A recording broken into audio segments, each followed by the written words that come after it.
자, 반갑습니다. 김종곤입니다. 자, 오늘도 앞 사료에 이어서요, 고려의 대외관계를 나타내주는 사료를 같이 한번 보려고 하는데, 2013년도에 실제로 출제되었었던 자료들입니다. 한번 같이 보시도록 해보겠습니다. 자, 같이 한번 보도록 하겠습니다. 약간 한자가 어렵게 느껴질지도 모르겠지만, 실제로 보시다 보면요, 그렇게 어려운 한자는 없습니다. 자, 먼저, 네, 개자가 보이고, 단 또는 란이라고 도금하는 게 보이죠. 그런데 우리는, 네, 그렇게 도금하지 않는다는 걸 아실 겁니다. 자, 요게 무엇을 뜻하는 거였죠? 네, 이거는 거란을 뜻하는 한자였습니다. 그래서 계란 또는 계단 이렇게 읽지 않고 그냥 거란이라고 하시면 됩니다. 자, 그러면 거란은 이다. 무엇이다? 금수. 이거 짐승 금자의 짐승 숫자입니다. 그래서 금수의 나라다. 그죠? 충분히 간단하게 해석할 수 있는 거죠. 자, 금수라는 것도 아마 처음 보는 분은 있을 수도 있지만 그렇게 많지 않을 거로 느껴집니다. 그리고 역사를 하는 사람이라면 이 거란 한자는 어느 정도 네, 알고 있을 거라고 보고요. 아니면 네, 조금 익숙하게 만들어 두는 게 필요하겠죠. 자, 그러면 거란은 금수의 나라고요. 그 다음에 풍속. 역시 뭐 한자를 하나하나 뜯어볼 필요 없겠죠. 네, 부동 같지 않다. 그래서 생각보다 한자가 쉬울 겁니다. 다시 갑니다. 거란은 금수의 나라이고요. 풍속도 같지 않고 언어도 역시 다르다. 다를 이자를 쓰고 있습니다. 그리고 옷과 네, 모자 관이죠. 그래서 의관, 네, 의관입니다. 의관 제도는 네, 삼가할 신, 말물자, 네, 효과라기보다는 본받다라는 의미가 있고요. 어조사 언입니다. 그래서 삼가, 본받지 말아라. 자, 이렇게 얘기를 하고 있는데 이 한자는 이 정도 해석이면 충분해요. 그런데 이게 어디에서 즉 어디에서 나왔느냐 하면 이게 훈요 10조, 즉 태조 왕건이 훈요 10조 속에서 남겨둔 글입니다. 의미 파악은 그렇게 어렵지 않죠. 네, 한번 지우면서 확인해 보도록 하겠습니다. 거란은 금수 짐승의 나라이다. 그리고 풍속도 우리랑 같지 않고 언어도 역시 우리랑 같지 않다. 그리고 의관제도를 네, 본받지 말아라. 삼가 본받지 마시오. 라고 얘기를 하고 있습니다. 뭔가 거란에 대해서요.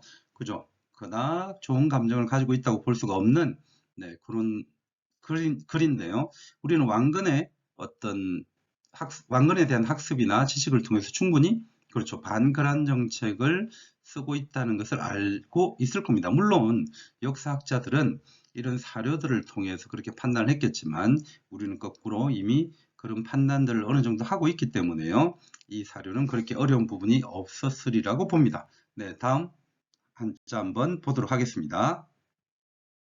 자, 한번 보실까요? 자, 먼저 국가 이렇게 나오고 있습니다. 우리나라는 이렇게 바로 해석을 하면 되겠죠. 그 다음에 통합할 통자에 세계 그리고 일에 이렇게 있지 않습니까? 지금 이제 제목을 제가 고려의 대외관계라고 이미 붙여놨죠. 그리고 실제로 시험 문제 나왔을 때도 이런 식으로 주어졌습니다. 자, 그것을 놓고 볼 때요. 통삼이라고 하는 것은 네, 충분히 해석이 저는 가능하리라고 봅니다. 세계를 통합했다. 이렇게 될 건데요. 결국은 태조 왕건이 후삼국을 통일한 것을 표현하는 것이다. 라고 쉽게 짐작할 수 있겠죠. 그래서 우리나라는요, 후삼국을 통합한 이래에 네, 47년이 지났습니다. 지금 이 얘기를 하고 있습니다. 936년에 후삼국을 통일했기 때문에 플러스 47을 해보면 대략 이제 연도는 계산이 될 건데요. 이렇게 연도를 계산했을 때 이게 실제로 누구 때냐 하면 고려 성종 때입니다. 그리고 이것은요, 고려 성종 때 훈요 10조가 아닌 네, 최승회 시무 28조. 그래서 시무 28조 내용 중에 하나가 됩니다. 그래서 이 사료도 충분히 한번 기억해 두실만 합니다. 아까 앞에서 봤었던 요게 훈요 10조이고요. 현재 보는 것은 최승로의 시무 28조와 관련된다라고 하는 사실을 알아두시면 좋겠습니다. 자, 그러면 문장 해석은 간단했었죠. 자, 우리나라가 삼국을 통일한 이래 47년이 지났다. 그런데요, 뒤에를 보시면 사절. 이거는 이제 병사라고 보시면 되겠죠. 미득, 네, 얻지 못했다고 얘기를 하고 있네요. 무엇을요? 편안한 베개, 이거 베개 침자입니다. 근데 이제 편안하고 베개가 있다는 것은 뭔가 편안하게 잠자는 걸 의미하기 때문에 그냥 네, 이거는 일반적으로 편안하다, 뭔가 평화로운 것을 의미한다라고 봐두시면 되겠습니다. 자, 그래서 이거는 이제 편안함을 아직 얻지 못했다 라고 얘기를 하고 있는 거고요. 자, 그 다음에 이제 뒤를 보시면 이는 곡식이죠, 곡식. 그리고 양이고 요거는 향인데요. 이거는 어떤 의미가 있느냐 하면 어떤 곡식이나 양식을 뜻하면서 군인들이 먹는 양식을 이렇게 향이라고 씁니다. 그래서 여기에서 양향이라고 하는 것은요, 결국은 네, 하나의 의미로 파악을 하시면 되겠습니다. 어떤 의미? 네, 군량미. 자, 그렇게 이제 실제로 쓰는 단어입니다. 양은 곡식, 역시 양식 이렇게 되는 거고, 향은 군인들이 먹는 양식 이렇게 되는 거기 때문에 양향, 양향이라고 하는 것은 군량미다. 이렇게 바로 해석을 하시면 돼요. 그리고 네, 면하지 못했다. 이렇게 해석이 되겠네요. 그 다음에 이제 요거는 미자인데요. 죽이라는 의미도 있고, 그 다음에 소비하다라는 의미도 있어요. 그래서 이제 조금 독특한 한자이긴 하지만, 보통 여기에서는 죽이라고 쓰면은 해석이 잘 안 됩니다. 그래서 소비하다. 그래서 뒤에 있는 요 글자랑 합쳐서 그냥 소비하다라고 해석을 하면 됩니다. 자, 그렇다면 해석은 어떻게 됩니까? 군량미가 아직까지 소비되고 있는 것을 면하지 못하고 있다. 즉, 군량미가 많이 소비되고 있다. 자, 이런 의미로 해석이 가능하겠죠. 근데 이제 군량미가 많이 소비되고 있는 것은요, 뒤에 서부, 그 다음에 이웃 린자고요. 융적. 이거는 이제 오랑캐 융자에 오랑캐 적자죠. 그래서 이거는 융적이라고 하는 오랑캐를 의미하는 것으로 곧바로 보시면 됩니다. 그러면 서부 근처에 융적이 있기 때문이다 라고 해석이 될 겁니다. 자, 요 두 번째 줄 해석되시죠? 우리가 지금 아직까지 네, 군량미가 많이 소비되고 있는데 그것은 네, 서부 국경이라고 의역을 하셔도 되고요. 그냥 서부 근처에 융적 때문이다라고 하셔도 됩니다. 그래서 그 융적이 있고 결국은 뭐냐 하면 이거 방할 방자고 이거는 이제 옛날식으로 하면 수자리라고 하는 건데요. 이 수자리라고 하는 게 사극 같은 데 보면 간혹 나옵니다. 자네 어디 가는가 그러면 저 수자리 하러 갑니다. 이렇게 대답하는 장면이 간혹 나오는데요. 이 수자리라고 하는 것 자체가 결국은 뭐냐 하면 어떤 변방을 지키러 가는 것을 수자리한다라고 표현을 합니다. 그래서 이 글자는 그냥 그렇게 한번 기억을 해 두시면 좋겠습니다. 처음 보는 분이 있을 수 있습니다. 그러면 결국은 방수라는 글자인데요. 이거는 그냥 방어한다라고 현대식으로 바꿔버리면 되겠죠. 네. 자, 그러면 방어하는 곳이 다 많다 이렇게 되겠네요. 자, 그러면 의미 해석은 될 겁니다. 서북방 변경에 융적이 있기 때문이고 그들 때문에 뭡니까? 네, 방어를 하는 일이 많기 때문이다 라고 해석이 되겠죠. 자, 그렇다면 지우면서 한번 보도록 하겠습니다. 자, 우리나라는요, 사만을 통합한 이래 47년이 지났습니다. 그런데요, 병사들은 아직 네, 편안함을 네, 찾지 못하고 있습니다. 아니면 침자, 베개 침자를 붙여서 아직 편안하게 잠을 자지 못하고 있습니다. 자, 그리고요, 어떻다는 얘기입니까? 군량미도요, 많이 소비되고 있습니다. 라고 얘기하고 있습니다. 직역을 하자면, 군량미가 네, 많이 소비되는 것을 면하지 못하고 있다. 이렇게 되는 거니까, 군량미가 많이 소비되고 있다. 라고 보시면 되겠고요. 그러면, 결국은 병사들도 잠을 편하게 자지 못하고 있고, 군량미가 많이 소비되고 있다라는 얘기고, 그것은 무엇 때문이다라고 뒤에서 얘기를 합니까? 네, 서북 쪽에 융적이 있기 때문이고 그 융적들 때문에 방수 지켜야 할 곳이 많기 때문입니다 라고 얘기를 하고 있습니다. 자, 한자 조금 해석하는 건 그렇게 어렵지 않죠. 다만 이것에 대한 시대적 배경을요, 이거는 성종 때 최승로가 올렸던 글 시무 28조의 일부분이다 라고 봐두시면 되겠습니다. 그러면 하나가 네, 훈요 10조에서 거란에 대한 태조 왕건의 입장이었고 지금 보신 것은 그렇죠. 현재 상황에서 최승로가 바라볼 때 대외적인 상황을 얘기한다고 보시면 되겠습니다. 자, 다음 한자 한번 보겠습니다. 자, 이제 세 번째 자료 한번 보겠습니다. 자, 지금 상이 이을 사자입니다. 그래서 이거는 이어서 제위를 이어간다 이렇게 되는 거니까요. 그냥 편안하게 금상이 제위를 이었습니다. 이렇게 하면 되는데요. 이거는 금상이라고 하는 것은 현재의 임금을 뜻하는 거지 않습니까? 그래서 이것이 현재 임금을 누구인지 역시 시대적 배경을 알아두는 게 좋은데요. 이것은 고려 예종입니다. 그래서 예종이 제위를 이었다 라고 보시면 되겠고요. 이에 내자에다가 명령을 내렸네요. 자, 뒤에 이제 이런 경우 참 처음 보면 황당한데요. 요까지가 평장사까지가 관직명입니다. 그래서 이거는 하나하나 해석을 하는 게 아니라 수사도, 중서, 실랑, 평장사 이렇게 도금을 할 수 있으면 됩니다. 고려시대 아주 긴 관직 중에 하나라고 보시면 되는데요. 중요한 것은 또 하나 여기 더 있네요. 윤관입니다. 윤은 이제 성윤자일 거고요. 이 관은 앞에 이제 옥자가 붙었는데 이거 왕은 아닙니다. 옥자라고 보면 되는데 그래서 옥관자입니다. 뭐 이거 역시 옥관자라고 알아야 되느냐? 그건 아니죠. 결국은 윤관이라고 도금을 했을 때 하는 느낌이 와야 되는 거죠. 그래서 고려시대 윤관하면 별무관을 만들어서 여진족을 몰아내었었던 굉장히 대단한 장수였었죠. 그래서 이거는 윤관과 그 앞에 붙어 있는 관직명이라고 보시면 돼요. 그래서 수사도, 중서, 실랑, 병장사, 윤관을 뒤에 보겠습니다. 위했다. 뭘로 했습니까? 이것도 가다 이렇게 해석하는 게 아니라 관직명입니다. 행영대원수.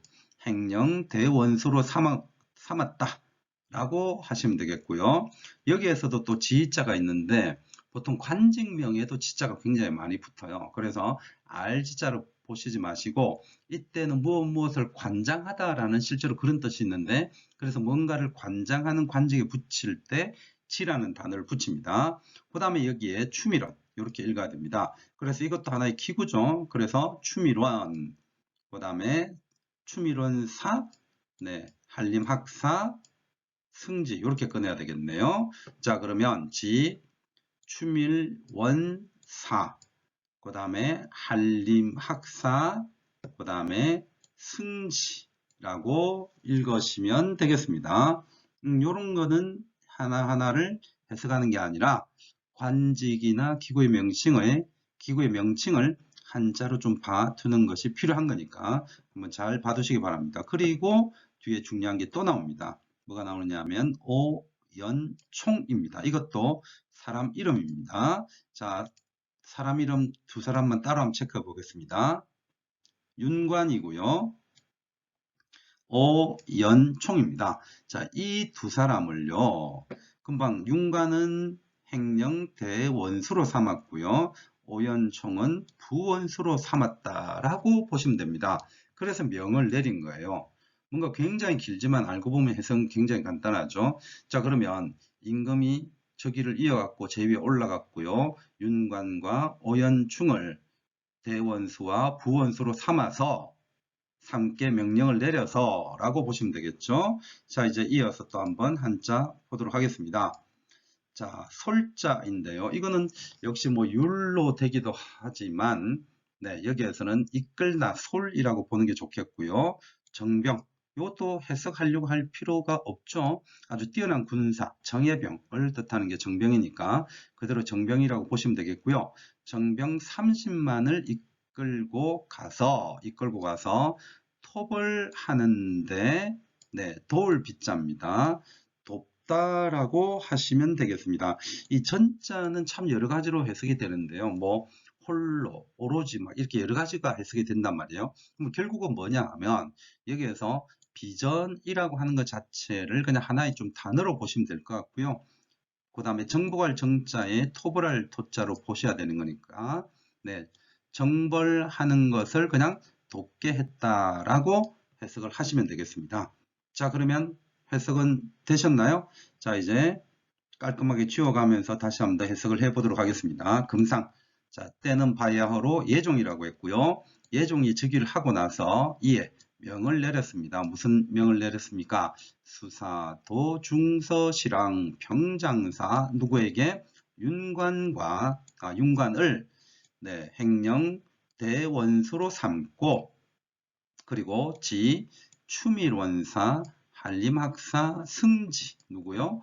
오연총을 부원수로 삼아서 정병 30만을 직접 이끌고요. 그들을 토벌할 것을 명을 내렸다라고 해석을 하시면 됩니다.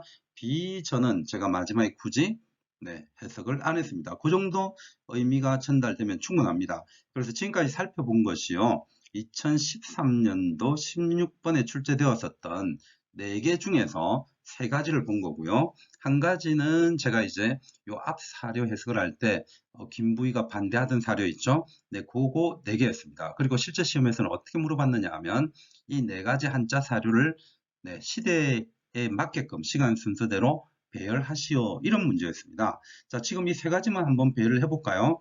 제일 첫 번째 보이는 이 부분은 태조 왕건의 훈요 10조에서 반그란 정책을 볼 수 있는 거였고, 그 다음에 두 번째는 고려 성종 때 최승로의 주장이었었고요. 시무 28조 내용. 그 다음에 요거는 역시 예종 때. 그렇게 해서 순서를 세운다면 현재는 태조 왕건, 성종, 예종 이렇게 세울 수가 있을 겁니다. 물론 이 앞에 있었던 사료를 놓고 본다면 예종이 2번 있기 때문에요. 여기서 여진, 윤관이 별무반을 이끌고 여진을 물리친 것이 이 앞에 봤었던 사료, 즉 형제관계를 요구한 것보다 먼저이면 됩니다. 자, 그런 식으로 해서 실제로 예전에 기출이 나왔었던 부분이었습니다. 자, 한번 이제 마무리해 보도록 하겠습니다. 네, 저는 개인적으로 대배관계 문제가 다시 한 번 더 재출제될 가능성이 높다고 생각을 합니다. 최근에 나왔던 문제 중에서 강감찬의 귀지대첩이라든가 이런 것들이 출제되기도 했었는데요. 그래서 우리나라의 대외관계 부분들이 다시 출제될 가능성이 굉장히 높다 이렇게 보고 있고, 그런 의미에서 이 기출문제 굉장히 의미 있는 한자가 될 것입니다. 네, 한번 복습하실 분들은 한번 복습을 해보시고요. 이 정도 내용만 기억을 하셔도 저는 충분하다는 생각입니다. 네, 또 고생 많으셨고요. 우리는 또 다른 한자를 통해서 다시 한번 더 뵙도록 하겠습니다. 선생님들의 합격을 진심으로 기원합니다. 이상 세상의 모든 역사 김정문이었습니다.